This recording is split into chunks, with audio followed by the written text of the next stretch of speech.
Bismillahirrahmanirrahim. Assalamualaikum warahmatullahi wabarakatuh. Alhamdulillah nahmaduhu wa nasta'inuhu wa nastaghfiruh wa na'udzu billahi min syururi anfusina wa min sayyiati a'malina. Man yahdihillahu fala mudhillalah wa man yudlil fala hadiyalah. Wa nashhadu an la ilaha illallah wahdahu la syarikalah. Wa nashhadu anna Muhammadan abduhu wa rasuluh.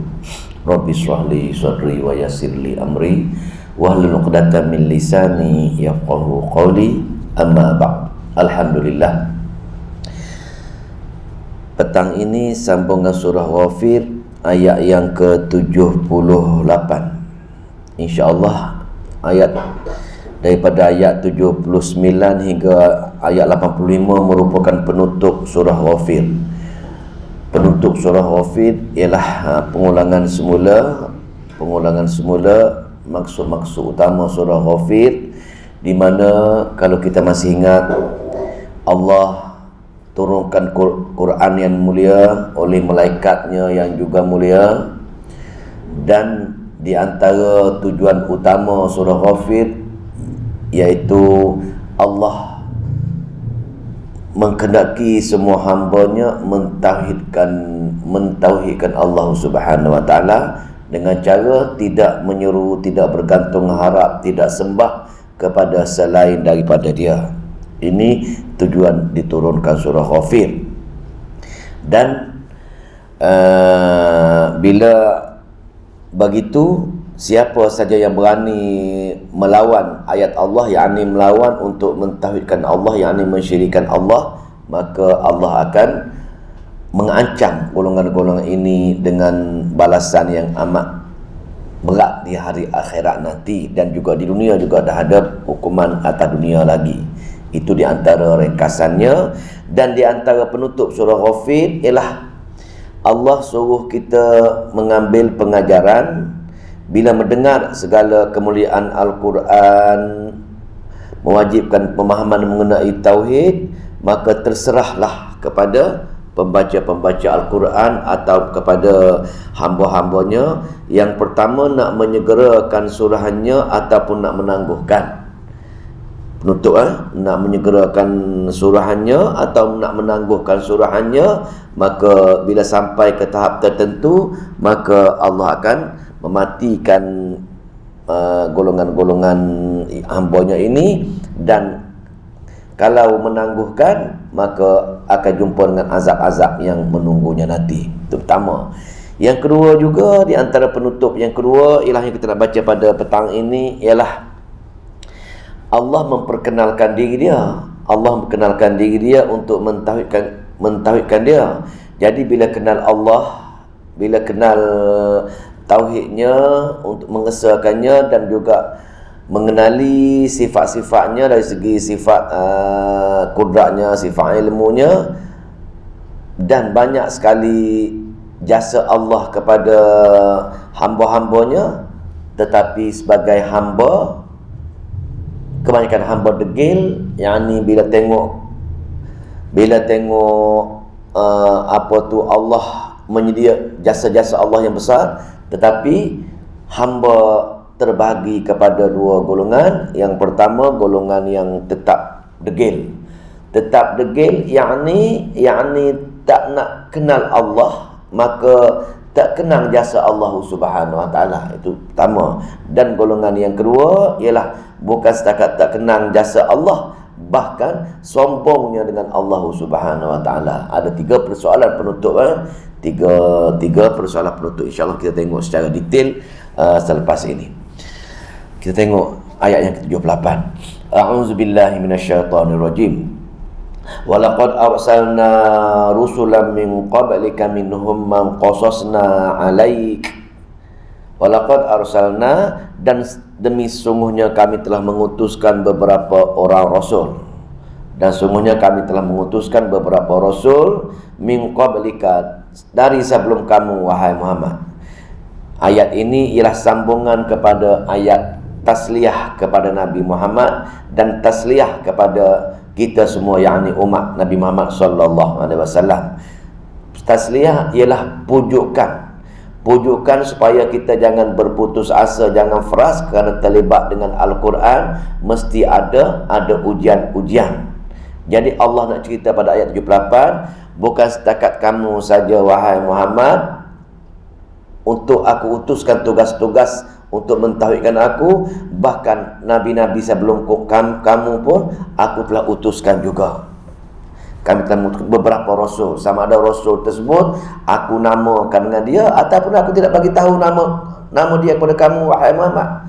Setengah rasul nabi tak tahu pun siapa mereka. Yang kita tahu dalam Al-Quran 25 nama saja sebelum kamu.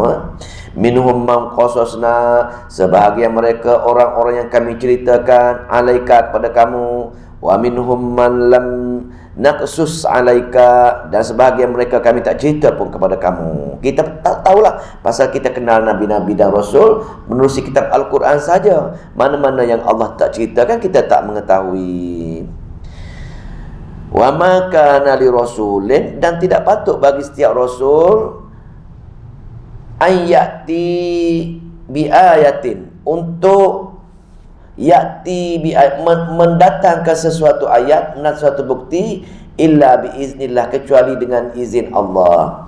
Amatlah tidak patut setiap rasul tersebut untuk mendatangkan sesuatu mukjizat kecuali dengan izin Allah. Sebagai bukti dia rasul, Allah bagi anugerahkan mukjizat dengan dia. Tapi mukjizat bukan hak milik Allah, hak milik rasul tersebut. Mukjizat ialah biizni, dengan izin Allah sahaja. Kadang-kadang rasul pun tak tahu itu mukjizat dia, bila Allah bagi tahu baru dia tahu itu merupakan mukjizat. Biiznillah.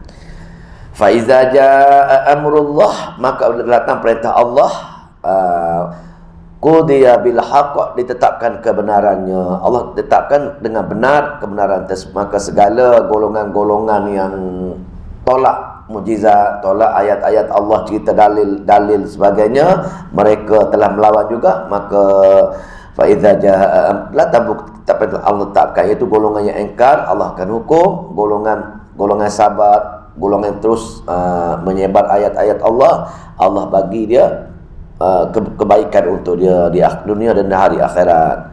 Maka wa khasira hunalikal mubtilun, dan wa khasira hunalika, dan zahir kita terjemah, maka sini diterjemah dia dan rugilah di sana. Wa khasira hunalika, maka rugilah di sana. Di mana? Di akhirat. Kita kena terjemah kat sini, wa khasira hunalika, maka zahirlah kerugian sebenar di hari akhirat. Pasal di sini ayat-ayat Allah menyatakan apa? Menyatakan dalam ayat-ayat Allah, kalau tak baca ayat Allah, tak faham ayat Allah, tak menyebarkan ayat Allah, rugi. Rugi di sini rugi dari segi teori.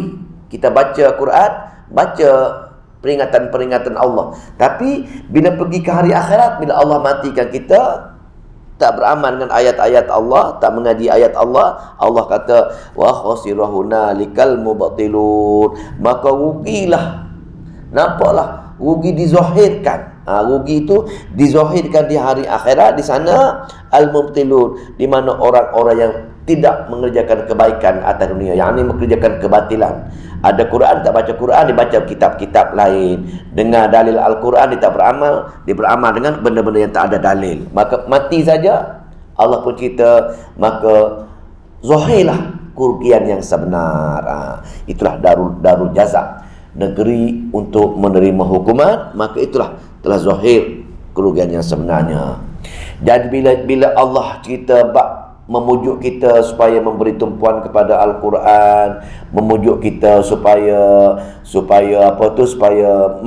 istiqamah dalam menyebarkan ayat-ayat Allah, walaupun ada berbagai-bagai halangan, tapi pasti kita tidak akan rugi di hari akhirat, kan Allah bersama-sama dengan orang yang menyebarkan ayat-ayatnya. Jadi bila dengar pujukan Allah kepada kita semua pada ni, maka Allah pun ceritalah tentang dalil akli, jasa-jasa Allah terlalu banyak. Kenapa? Supaya kita kenang jasa dia. Umpama orang datang rumah kita, kita jamu dia. datang rumah kita, kita sambut dia, kita masak yang sedap-sedap untuk dia, nak balik kita bagi duit lagi, kita hantar lagi, kita anggap dia sebagai raja orang datang rumah kita. Tiba-tiba bila tiba kita pergi rumah dia, dia tak kenal kita pun, bahkan dia halau kita lagi. Maknanya adil ke tak adil? Itulah kita nak cerita ni. Allah cerita, aku bagi kepada hamba aku dengan berbagai-bagai nikmat. Aku buat langit, aku buat bumi, aku bagi segala. Tetapi hamba aku tak nak kenal aku. Makanya adil ke tak adil? Nak tunjuk kita berfikir. Maka tersangat-sangatlah tidak adil. Jadi ini Allah cerita ni. Adil tak adil kita pada hari ini. Dia cerita dulu, dia jasa dia kepada kita. Dalil, akli, akal kita berfikir, jasa Allah buat untuk kita. Allahul ladzi ja'ala lakumul an'ama litarkabu minha wa minha ta'kulun. Allah yang menjadikan binatang bagi kamu, sebahagian di antaranya kamu menunggangnya dan sebahagian lagi untuk kamu makan. Tengok, Allah bagi ternakan. Kadang-kadang untuk binatang bagi buah ayam, buah itik untuk kita makan. Kadang-kadang dia bagi untuk kita tunggang, macam unta, macam kuda. Itu untuk kita. Untuk kita zaman dahulu mana ada kereta, motor macam sekarang ni. Tapi kalau kita nak kias pada kenderaan sekarang pun sama. Nak kiaskan motor, kereta itu pun pada asasnya idea-idea yang Allah turunkan kepada manusia asbab dia untuk mereka cipta kereta, motor, kapal terbang dan sebagainya. Itu pun Allah buat juga. Allah masukkan ilmu kepada hamba-hambanya untuk mengambil faedah daripada kenderaan-kenderaan tersebut. Pertama, ayat 81, wa yurikum ayatihi fa ayya ayatillahi tunkirun, dan ia memperlihatkan kepada kamu tanda-tanda kebesarannya dan kekuasaannya. Maka dia menurunkan Al-Quran. Dalam Al-Quran dia turunkan dalil dan bukti-bukti, dan diutuskan rasul-rasul melalui rasulnya dan para makhluk yang lain yang dijadinya Allah beri tanda-tanda kebesarannya. Fa ayya ayatillahi tunkirun, mana kesempurnaan manakah yang kamu nak ingkar lagi?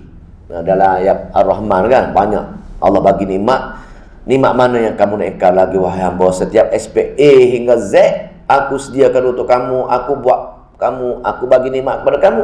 Nikmat mana lagi kamu tak dapat wahai hamba? Kamu di dunia, kamu boleh makan, kamu boleh tarik nafas, kamu guna tu, guna ni, semua kamu guna barang-barang aku. Allah kata, semua kamu guna aku. Kamu ambil udara aku, ambil matahari aku, ambil segala-gala kamu guna aku. Tapi kamu tak nak kenal aku.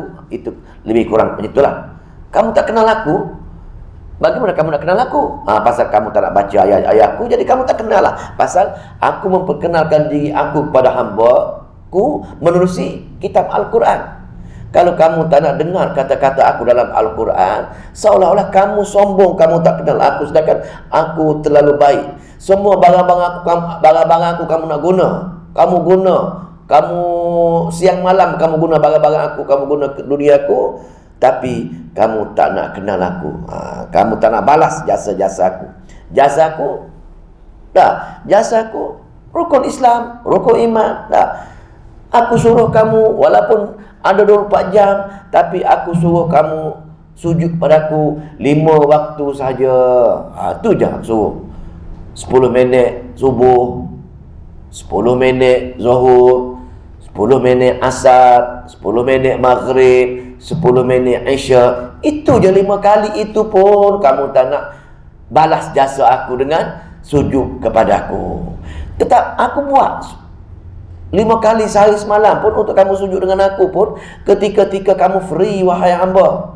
Bukan ketika kamu sibuk dengan bekerja pun. Mula-mula pagi kamu bangun tidur, kamu tak pergi mana pun. Apakah salahnya kamu sujud dengan aku untuk 10 minit, datang ke surau-surau masjid? Pasal kamu bangun tidur ketika itu, bukannya kamu mengantuk pun. Waktu zuhur, kamu rehat ketika itu. Kamu pernah kerja, kamu nak rehat. Aku suruh kamu sujud dengan aku ketika zuhur sekejap. Kamu pernah lepas tu kamu kerja balik untuk kamu rehat waktu asar. Apa salahnya kamu habis kerja tu kamu sujud pada aku balik? Kamu balik rumah sekejap 10 minit untuk maghrib, itu dah malam dah. Maka kamu ingat pada aku balik. Dan kamu nak tidur malam wahai hamba, apa salahnya 10 minit kamu sujud dengan aku, kamu berzikir dengan aku ketika itu? Itu je. Sedangkan masa lain 24 jam ada. Aku nikmat, aku anugerahkan masa, tapi aku minta dengan kamu, minta sejam untuk sampai untuk kamu sujud dengan aku. Jarang-jarang kamu atau penghujung waktu ataupun setengah orang lain lupa perkara-perkara ini apa. Dan waktu aku perintahkan untuk ingat aku 10 minit pun. Nah, wahai hamba, kamu cek masa kamu, wahai hamba. Ada ke 10 minit itu kamu masa waktu solat, kamu ingat pada aku, wahai hamba? Cek diri semua, wahai hamba. 10 minit yang aku peruntukkan untuk kamu sujud kepada aku untuk salat subuh sebagai contoh, ada ke 10 minit tersebut kamu ingat pada aku, wahai hamba? Khusyuk pada aku dan solat kamu, wahai hamba? Maka sebahagian manusia 10 minit itu pun dia ingat perkara-perkara lain lagi. Sedangkan masa 24 jam adalah aku untuk kamu buat dunia, tapi masa untuk aku pun kamu ingat dunia lagi. Tengok betapa zalimnya manusia. Patutlah aku hukum kamu, wahai hamba. Aku peruntukkan masa sikit pun kamu tak nak patuh dengan aku lagi. Tengok betapa zalimnya manusia. Maka patutlah Allah umban golongan yang sombong dengan Allah, tak nak balas jasa Allah, tak nak kenal Allah dalam neraka Jahannam. Itu ayat yang ke-81. Ayat 82. Afalam yasiru fil ardi fayanzuru kaifa kana akibatul ladzina min qablihim kanu aktsara minhum wa ashadda quwwah wa atharu fil ardi fama aghna anhum ma kanu yaksibun. Afalam yasiru, maka tidakkah kamu berjalan, wahai hamba? Ini dipanggil apa tu? Dipanggil ayat-ayat ancaman. Ayat-ayat ancaman dunia. Takhwif duniawi. Ayat-ayat yang Allah nak ancam kita atas dunia, disuruh kita berjalan. Tengok kesan-kesan sejarah. Bukan tengok pergi nak berhibur. Pergi satu tempat tengok kebesaran Allah. Afalam yasiru fil ardi, maka tidakkah mereka berjalan di bumi aku ini? Aku sediakan bumi untuk kamu tinggal, wahai hamba, untuk kamu duduk. Berjalan tengok. Fayanzuru, lalu kamu perhatikan, wahai hamba. Apa dia? Kaifa kana akibah, bagaimana akibat kesudahannya alladzina min qablihim, orang-orang dari sebelum mereka. Ini untuk orang Arab lah. Untuk orang Arab zaman dahulu, wahai orang Arab, cuba kamu berjalan pergi tempat-tempat sejarah. Bagaimana akibat orang yang lawan aku, orang yang tak balas jasa aku, orang yang sombong dengan aku, akibat bagaimana? Bagaimana aku hukum mereka tersebut. Sekarang ni untuk kita berjalan ke mana? Berjalan kesan-kesan yang Allah turunkan bencana. Pergi kesan tsunami, di Kelantan banjir besar, baru ni di Batu Muda Shah Alam banjir. Itu merupakan bencana yang Allah turunkan. Tengok kesannya. Kesan itu sini.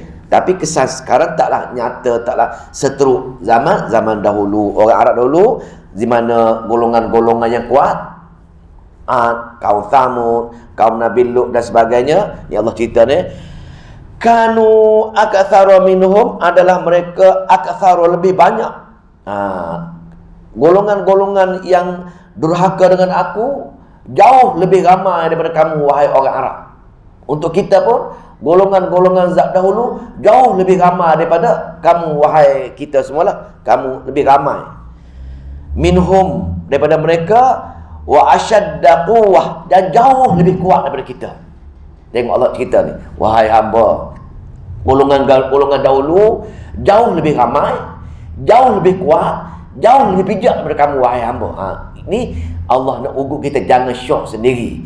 Jangan syok sendiri, kita rasa kita kuat, jangan rasa kita pandai, jangan risau kita ada lebih-lebihnya. Allah kata, bila kamu melihat kesan sejarah, mereka orang zaman dahulu jauh lebih ramai, jauh lebih pandai, jauh lebih kuat daripada kita pada hari ini. Tapi kenapa kamu sombong? Sedangkan mereka itu, aku hukum mereka, aku hancur mereka hingga habis bakalnya. Tengok, Allah kata, mereka lawan kitab aku saja, mereka tolak Rasul aku saja, aku hancurkan mereka walaupun mereka kuat, mereka ramai hingga habis bakalnya. Kamu cipuk saja, kamu tak kuat mana pun, tapi aku tunggu. Aku beri peluang pasal Allah sayang sangat dengan umat akhir zaman ini. Tunggu bagi peluang demi peluang demi peluang apa? Peluang untuk mendengar ayat-ayatnya, peluang untuk kembali memahami ayat-ayatnya, peluang untuk beramal dengan amalan-amalan Rasulnya. Bagi peluang demi peluang. Tapi ingat, di akhirat Allah akan hukum dengan sekeras-kerasnya.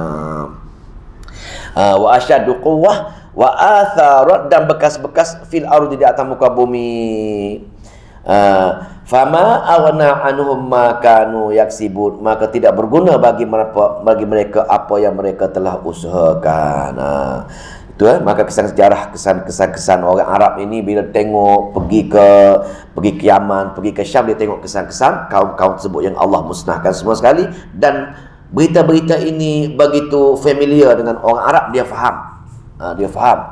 Dalam pada itu apa yang telah diusahakan oleh orang itu tidak dapat menolong sedikit pun. Dan kalau kejar dunia apa ni, tidak apa siapa boleh menolong kamu wahai hamba. Jadi bila kamu dengar hebatnya aku, kuatnya kuasa aku, tapi kamu masih bergantung lagi kepada selain aku, maka orang yang kamu bergantung tersebut, maka mereka tak dapat menolong kamu bila pergi ke hari akhirat nanti. Ada satu zaman Arab jahiliyah, golongan-golongan Arab ini, golongan Arab ini bila dibaca ayat-ayat Al-Quran, walaupun mereka kafir, mereka takut. Pasal mereka faham. Baca ayat-ayat Al-Quran kepada orang kafir, orang Arab jahiliyah, baca ayat dia, bila jumpa ayat-ayat macam ni, mereka kata, cukup mama, aku takut. Pasal dia faham. Tapi kita pergi dengar musabaqah Quran, pergi orang baca Quran, tidak ada perasaan takut pasal kita tak pernah mengaji semacam ini. Ini masalah ya. Dah, Sayyidina Umar radhiyallahu anhu dengar, adik dia baca Quran, dia lari kemudian sebulan demam dia. Sebulan ketakutan. Pasal apa? Bisanya ayat-ayat Allah Subhanahu wa taala. Tapi kita dengar masuk telinga kanan, keluar telinga kiri, masuk telinga kiri, keluar telinga kanan. Pasal kita tak menghayati ayat-ayat Allah yang semacam ini. Ayat hukuman, takutnya hukuman Allah. Bagaimana kalau hukuman Allah jatuh pada aku ini? Bagaimana Allah kena? Kita tak pernah fikir pun, tak pernah bayangkan perkara-perkara ini akan kena pada diri kita dan keluarga kita. Jadi punca yang Allah hukum, maka ayat yang ke-83, huraian kepada ayat yang 82, ayat 83. Falamma ja'atuhum rusuluhum, falamma, maka tak kala datang kepada mereka rasul-rasul mereka, bil bayyinati, dengan bawa bukti-bukti. Datang rasul-rasul bawa bukti. Yang pertama akidah, yang kitab rasul-rasul masing-masing, dan yang kedua amalan-amalan rasul masing-masing. Mereka datang baca kitab dan tunjukkan amalan-amalan. Dua perkara ini. Maka setiap rasul datang baca ayat-ayat Allah, tunjukkan bentuk-bentuk amalan. Dan itu sebagai bukti-bukti. Bukti-bukti sama ada mujizat dengan bukti-bukti mereka. Apa kesan dia? Tengok setiap orang zaman dahulu yang Allah musnahkan. Farihu bima indahum minal ilm. Mereka bergembira dengan apa di sisi mereka, iaitu ilmu mereka. Tengok ni. Tengok ini jelas kena pada batang hidung kita ni. Bila dibaca ayat bila rasul-rasul baca ayat bila rasul Nabi kita baca Al-Quran, ataupun sekarang ini penerus kerja-kerja Nabi itu baca ayat-ayat Al-Quran kepada kita semua. Dia baca kepada semua umat-umat akhir zaman. Apa tindakan orang dengar Quran? Apa dia?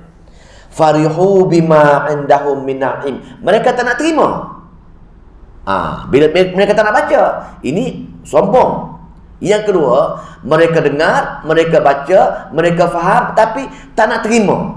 Ini dipanggil orang yang tadi orang jahil, ini orang yang sombong. Dua-dua perkara itu sombong. Pasal apa? Pasal bima indahum minal ilmi. Pasal mereka rasa mereka lebih pandai lagi.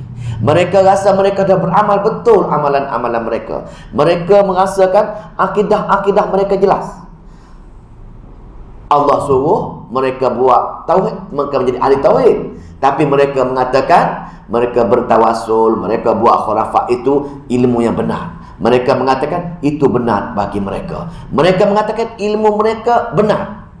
Satu bab. Bab yang kedua, Bila Allah suruh ikut amalan-amalan Nabi, amalan-amalan sunnah, maka lawan dia, mereka buat bid'ah. Pasal apa? Mereka mengatakan amalan yang Allah kata bid'ah itu mereka mengatakan sunnah. Kenapa? Dia kata ilmu-ilmu dia ada mengenai tersebut. Mereka berbangga, mereka bergembira dengan ilmu-ilmu. Pasal mereka mengatakan bid'ah dari ilmu mereka sunnah. Mereka mengatakan syirik itu, mereka mengatakan tauhid. Pasal mereka bangga dengan ilmu-ilmu yang mereka pelajari daripada tok nenek mereka, bukan daripada dalil-dalil dan daripada bukti Al-Quran. Nabi baca Al-Quran, mereka kata mereka dah ada ilmu benda ni, amalan-amalan mereka dah benar. Jelas kan? Maka farihu bima indahum minal ilmi, mereka bergembira dengan ilmu yang ada pada mereka. Mereka mengatakan yang dalam ayat Allah dan amal Allah itu tak betul. Apa salahnya mereka buat perkara ini merupakan benda yang perkara baik. Ini kena pada kita semua tu. Orang yang tak buat sunnah, orang yang tak buat perkara-perkara khurafat ini tak adalah dia punya kena kita. Wa haqa bihim ma kanu bihi yastahzi'un, dan meliputi mereka itu apa yang mereka dahulu buatnya dan mereka memperolok-olokkan. Jadi bila mereka tak buat apa-apa yang diceritakan oleh Allah dalam kitab Allah, bila mereka tak buat amalan-amalan Nabi yang Nabi ajar hadis-hadis dia, maka itu termasuk kategori yastahzi'un. Mereka seolah memperolok-olok, mempermain-mainkan Allah, mempermain-mainkan Nabi. Tengok, puncanya mereka tak belajar. Sama ada mereka jahil ataupun mereka sombong. Jadi bila punca dua perkara, mereka sombong dan mereka jahil, maka amalan mereka, akidah mereka tak sama dengan arahan Allah dengan amalan Nabi. Bila tak sama, maka Allah kata amalan yang mereka buat, yang mereka rasa betul, yang mereka merasakan mereka ada ilmu, itu masuk kategori mempermain-mainkan Allah, mempermainkan Rasulullah. Jadi mana perginya kalimah dua syahadat yang kita ucapkan setiap hari, asyhadu an la ilaha illallah wa asyhadu anna Muhammadar Rasulullah. Yakin kita dengan kalimah syahadah. Dah, yakin tidak ada ilah yang lain melainkan Allah. Dan Nabi Muhammad itu jelas ia merupakan bersaksikan dia Rasul Allah. Mulut meyakini, tapi amalan-amalan kita memperolok-olokkan apa yang kita lafazkan setiap hari. Boleh? Jelas kan? Itulah penutup dia amat jelas ayat-ayat ini, amat menenangkan, amat berkesan. Bila kita beramal dengan ayat ini terkena pada diri kita, maka cara tak nak memperolokkan ayat Allah, cara tak nak memperolokkan ayat Nabi ialah mengikuti Al-Quran dan Sunnah, dan setiap amalan-amalan kita berdasarkan dalil bukti daripada Al-Quran dan daripada hadis-hadis yang sahih. Jadi penutup yang kedua terakhir, ayat 84, wahai hamba, bila aku cerita kepada kamu tentang hebatnya Al-Quran, aku ceritakan kamu supaya belajar Al-Quran dan mengambil perkara-perkara tauhid dalamnya, tapi kebanyakan manusia menangguh-nangguh. Menangguh-nangguh bila tangguh-tangguh tersebut. Tengok Allah ancam kita ni. Falamma ra'au ba'sana, maka ketika ra'au ba'sana, mereka melihat azab kami. Tengok, bila kita hampir kematian kita, nazak, sedang tarik nafas, sedang Allah perintahkan mereka tarik ruh kita. Falamma ra'au ba'sana, bila mereka melihat azab kami, ketika itu orang-orang yang menjauhi Al-Quran, orang-orang yang tidak duduk dalam majlis ilmu, orang yang tidak ikut arahan Allah, orang yang tak mengikut sunnah Rasulullah, ketika itu ruh takut nak keluar, maka Allah perintahkan malaikat ramai, kumpulan malaikat yang diketuai oleh malaikat maut datang. Dia pukul, dia akan pukul badan kita belakang, pukul badan kita depan, nak tarik ruh. Keluar kamu, wahai ruh tak nak keluar. Pasal apa? Dia dah nampak azab yang bakal menunggunya. Maka mereka akan tarik ruh sebagai tarik amat mengerikan, tak nak keluar. Maka ketika itu qalu amanna billah, mereka berkata kami telah beriman kepada Allah. Jahat macam mana, tak mengaji Quran macam mana masa dunia, tak nak solat macam mana, tak nak duduk dalam majlis macam mana. Ketika itu semua mengaku beriman kepada Allah. Kita baca ayat sebelum ini, kisah Fir'aun pun ketika itu bila dia nampak azab, dia kata amanna billah. Memang semua manusia akan kata menyesalnya dia nak beriman dengan Allah ketika itu. Qalu amanna billahi wahdah. Kami beriman, mereka berkata, kami telah beriman billahi wahdah, dengan Allah yang mengesakan Allah tadi. Tidak ada pautan hati pada jauh yang dia buat sebenarnya. Dia akan tinggal semua ketika itu. Lepas tu, wa kafarna bima kunna bihi musyrikin, dan kami tolak, kami mengekari, kami buang jauh-jauh dengan apa yang kami bertawassul, dengan apa yang kami buat bid'ah, dengan apa yang kami menyeru kepada selain Allah, kami ekar semua sekali. Wahai Allah, pada hari ini tengok perjanjian apa, kita mengaku dengan Allah ketika itu, tapi inilah ayat ini sebenarnya Allah nak ugut, nak ancam kita. Bila lagi wahai hamba kamu nak kembali kepada aku? Bila lagi wahai hamba kamu nak menangguh pembelajaran kitab-kitab aku? Bila lagi wahai hamba kamu nak banyak istighfar dengan aku? Bila lagi wahai hamba kamu nak tinggalkan perkara-perkara khurafat? Bila lagi wahai hamba kamu nak tinggal perkara-perkara bid'ah? Bila sehingga aku nak tarik nyawa kamu? Itu maksudnya. Pasal aku akan matikan kamu secara mengejut, wahai hamba.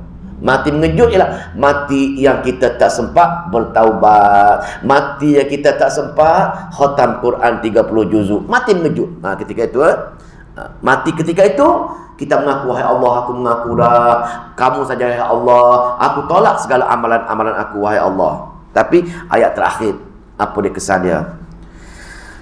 Ayat terakhir surah Ghafir amat indah, amat indah, amat meyakinkan kita untuk minta tolong pada hanya Allah, pada sahaja, tidak pada perkara lain. Falam yaku yanfa'uhum, maka tidak bermanfaat, maka tidak berguna mereka menangis ke, menjerit ke, makan jari ke, menangis hingga air mata darah pun ketika itu, maka tidak berguna. Tidak ada manfaat satu sen pun mereka bertaubat, mereka menyesal ketika itu. Pasal apa? Ketika itu pintu taubat telah tertutup. Berakhirnya darul ibtilah, berakhirnya tempat diuji, berakhirnya tempat kita berikhtiar sudah berakhir. Nak pergi ke alam dipanggil darul jaza, negeri untuk menerima hukuman, negeri untuk ujian, negeri untuk ikhtiar sudah berakhir. Pasal apa? Pasal ketika itu telah nyawa di kerongkong dan nampak dah azab yang Allah tunjuk kepada kita di atas kecuaian kelalaian ketika itu. Jadi ketika itulah kita akan timbul semua, kenapalah aku tak mengaji Quran ketika dulu, kenapalah aku tak duduk dalam majlis ilmu ketika itu. Timbul semua, kenapalah aku buat perkara-perkara khurafat, kenapalah aku tidak belajar hadis-hadis yang aku beramal hanya dengan amalan-amalan Nabi saja, kenapalah aku beramal dengan perkara-perkara yang Nabi tak amal, yang sahabat tak amal, yang ulama tak amalkan. Perkara itu akan timbul balik ketika itu, maka menyesal. Falam yaku yanfa'uhum, maka tidak bermanfaat bagi mereka. Apa dia? Imanuhum, iman mereka tidak bermanfaat. Kalimah syahadat mereka hanya Allah saja ketika itu tidak bermanfaat. Mengaku macam mana mengucap la ilaha illallah, mengucap ketika itu, tapi tidak terima. Pasal apa? Pasal nyawa dah di kerongkong, nyawa yang malaikat sedang tarik. Ketika itu juga dan nampak azab dah, dan nampak dah neraka akan bakar dia. Ketika itu falam yaku yanfa'uhum imanuhum, tidak terima, tidak bermanfaat iman mereka. Mereka ra'au ba'sana, ketika mereka telah melihat apa dia? Azab kami. Ra'au ba'sana, mereka telah melihat azab kami. Satu ayat lagi, mereka telah nyawa di kerongkong, Allah tak akan terima taubat ketika. Jadi fikir nak bertaubat, nak menangis, nak menyesal sekarang ini. Pasal Allah memberi peluang. Nak dalam bulan Ramadan ini banyaklah berdoa kepada Allah Subhanahu wa taala, banyak berdoa, banyak istighfar di bulan Ramadan. Dan yang kedua, di penghujung usia 50, 60 ni, di penghujung usia itu banyak-banyaklah beristighfar, banyak-banyaklah bertaubat, banyak-banyaklah bertasbih. Kecuali ada juga kes pengecualian, nampak azab tapi Allah tak hukum. Ada umat Nabi Allah, apa dia? Nabi Allah Yunus. Nabi Allah Yunus bila dia tabligh kepada umat dia supaya mentauhidkan Allah, tapi umat dia tolak, umat lawan dia. Bila umat lawan dia, dia ketika itu dia khilaf aula lah, khilaf, dia rasa terbaik tindakan dia fras, dia pun bawa diri dia lari. Dia larilah, ditelan oleh ikan tersebut dan laut tersebut. Tapi si peninggalan Nabi Yunus, maka ketika itu Allah turun, sebelum dia pergi tadi, Allah turunkan bencana. Ketika dia nampak ada bencana, maka Allah tak turunkan, tak musnahkan kaum Nabi Yunus. Pasal apa? Kenapa? Pasal di sini ada khilaf aula, yang ni Nabi Yunus tak habis jumpa, tak hingga Allah perintah keluar, baru dia keluar, dia tak buat macam tu. Maka kita macam tu, kita tak habis pergi cerita dengan kawan-kawan kita, ajak kawan-kawan kita untuk kembali kepada Allah Subhanahu Wa Taala, maka program dakwah ajak kepada perkara-perkara ini kita kena teruskan sehingga akhir hayat kita. Itulah kita baca surah surah Al-As, wa tawasau bil haqq wa tawasau bis sabr wa tawasau bil haqq, berpesan-pesan kepada kebenaran. Apa dia kebenaran? Al-Quran. Berpesan-pesan kepada kebenaran, yakni setiap kita sekarang ini, sebelum kita mati, kita kena menyebar ayat-ayat Allah, dengar, baca, beramal, ajak-ajak kawan, semua hak. Watawas, berpesan-pesan dengan kebenaran. Lepas tu watawasau bis sabr, dan sabar atas perkara-perkara orang tak suka ke, orang buat ke, takut-takut jadi macam Nabi Allah Yunus tersebut. Sebab tu Nabi Allah Yunus, salah satu hikmah dia, Allah tak turun ke bencana pasal belum habis lagi dakwah tabligh Nabi Allah Yunus kepada semua kaum. Tetapi semua kaum-kaum lain, bila Allah turunkan azab, nampak azab, maka akan hancur, musnah semua sekali. Allah tutup pintu taubat dia, maka Allah akan hancurkan hingga habis baka. Imanuhum lamma ra'au ba'sana. Sunnatullah, itulah sunnah Allah, itulah tata cara urusan Allah ke atas muka bumi ini, iaitu fi ibadihi, fi ibadihi, pada hamba-hambanya. Ini cara Allah nak pilih hamba-hambanya, nak letak hamba-hambanya dalam syurga. Allah nak suruh semua hamba-hamba masuk syurga, maka Allah uji. Bila Allah uji tadi, ujian kita untuk pastikan hingga mati kita terlibat dalam perkara ini. Hingga mati kita terlibat dalam ayat-ayat Allah. Hingga mati kita berpesan-pesan dengan ayat-ayat Al-Quran dan sabar dalam menjalani hukuman tersebut. Dan sebagai darul ibtila, ini tempoh ujian kita saja, sama ada kita penuhi tak penuhi sunnatullah tadi dah. Pasal kita ingat dulu kita belajar apa? Takwini dengan tasyri'i. Hukum takwini, hukum tasyri'i. Dalam bulan Ramadan contohnya, hukum tasyri'i, Allah turunkan syariat berpuasa. Dalam masa yang sama Allah buat hukum takwini, contohlah, ini tak adalah kemarau yang amat-amat panas.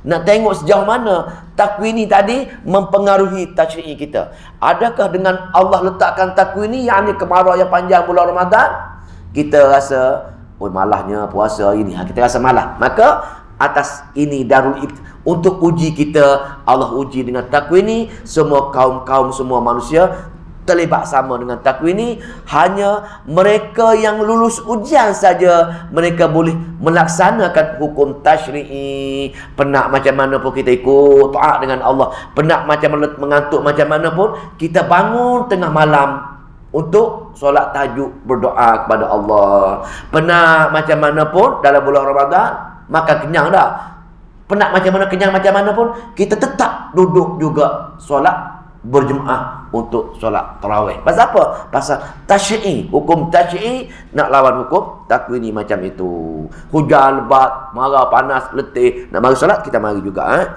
Itu sunnatullah untuk hambanya, untuk pilih hamba terbaik untuk bagi syurga dengan hambanya. Setiap hamba yang lulus ujian, maka berjayalah orang itu. Setiap hamba yang lulus ujian pasal hamba tak nak, maka Allah humban dia ke dalam neraka jahanam.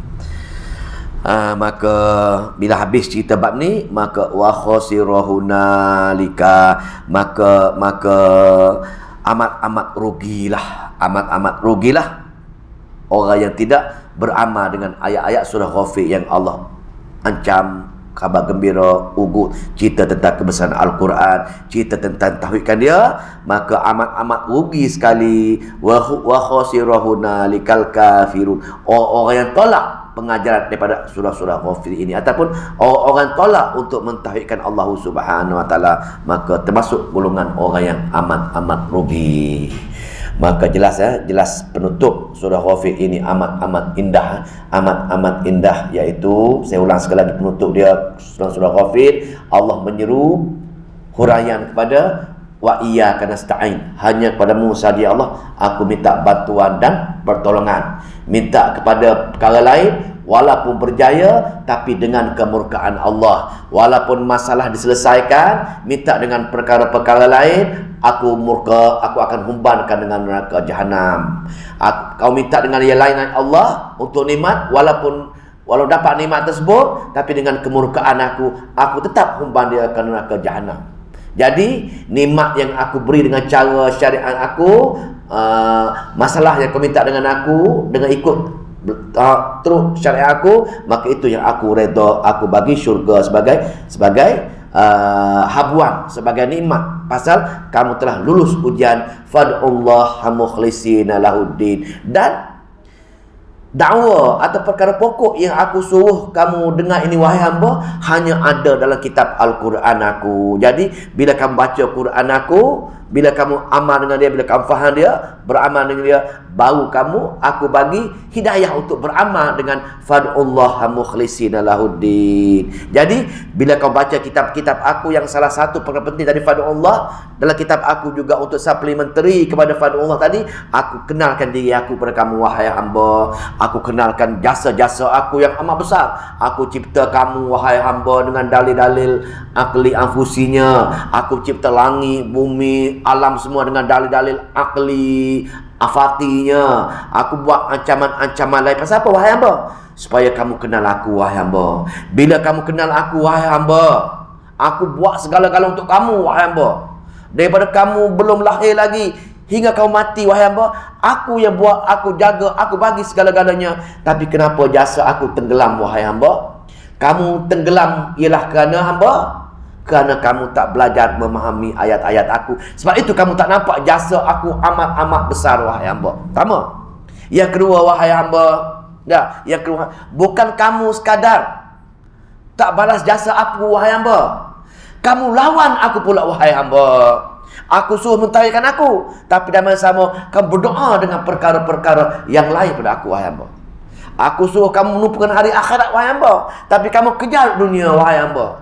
Aku suruh kamu beramal dengan amal Nabi aku wahai hamba, tapi kamu buat perkara-perkara bid'ah wahai hamba. Maka yang pertama tadi, kamu tak balas jasa aku. Yang kedua, kamu lawan aku wahai hamba. Dan yang ketiga, penutup yang ketiga tadi, kamu suka tangguh-tangguh yang kamu nak beramal dengan aku wahai hamba. Kamu suka tangguh-tangguh nak balas jasa aku, kamu suka tangguh-tangguh nak kembali pada aku. Maka sehingga mana? Sehingga aku mati dengan kamu dan aku menampak pada kamu azab aku ataupun nyawa di kerongkong. Ketika itu barulah kamu nak menyesal, baru nak kembali pada aku hamba. Tapi nasi sudah menjadi bubur. Ketika itu segala taubat kamu, segala amalan kamu, buatlah macam mana pun, tetap aku tidak terima. Pasal apa? Pasal ketika itu aku telah nyata dalam kitab aku, mana-mana tak orang yang bertaubat setelah nyawa di kerongkong, setelah menampak azab, aku tak akan terima lagi dia nak kembali, dia nak bertobat kepada aku wahai hamba. Maka pengajian di sini, mulai sekarang ini nak beramal dengan ayat ini, maka mulai yang lagi kita kena lipat gandakan nak balas jasa-jasa Allah. Yang kedua, jangan sombong dengan Allah Subhanahu wa taala. Dan yang ketiga, segerakan perkara-perkara taubat, yakni istighfar dan tasbih istighfar untuk diri kita dan tasbih kepada Allah Subhanahu wa taala. Maka selesailah persoalan yang pertama, iaitu iyyaka nasta'in, hanya kepadamu saja aku bergantung harap. Tanpa bergantung dengan Allah, Allah akan umpan kita ke neraka jahanam. Inilah isu pertama telah dakwa surah huraian kepada iyyaka nasta'in. Surah berikut apa kesamaran dia? Surah Fussilat. InsyaAllah besok kita baca surah Fussilat. Dakwa sama, tetap fad'ullah, tetap minta dengan Allah, tetapi apa dia kesamaran-kesamaran yang kita langgar juga arahan Allah. Allah suruh fad'ullah, kita buat perkara. Kenapa? Pasal ada keuntungan untuk kita. InsyaAllah kita akan jumpa dalam surah Fussilat. Wallahu ta'ala a'lam. A'udzubillahi minasyaitonirrajim. Bismillahirrahmanirrahim. Allahumma salli wa sallim ala nabi. Allahumma salli wa sallim ala nabiyyina Muhammad. Allahumma faqina fi din wa 'allimna ta'wil wa hdina ila sawa'is sabil. Allahumma fiqna lima tuhibbu wa tarda waj'al akhiratana khairan min al-ula. Radina billahi rabban wa bislami dina wa bi Muhammadin nabiyya wa rasulah. Rabbana atina fid dunya hasanah wa fil akhirati hasanah wa qina azabannar. Walhamdulillah.